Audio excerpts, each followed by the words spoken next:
ICC टी20 विश्वकप Asia Pacific क्षेत्रीय फाइनलको दोस्रो खेलमा आज नेपालले जापान विरुद्ध प्रतिस्पर्धा गर्दैछ।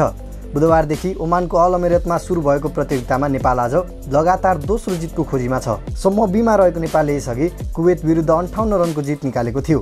आजको खेलमा जित निकाले नेपाल समूह विजेता बन्दै प्रतियोगिताको सुपर 6 मा प्रवेश गर्नेछ।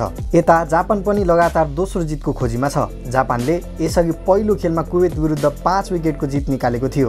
अल अमिरत स्थित ओमान क्रिकेट एकाडेमी मैदान टर्फ 1 मा हुने यो खेल नेपाली समयअनुसार अपराह्न 4:15 बजेदेखि सुरु हुनेछ।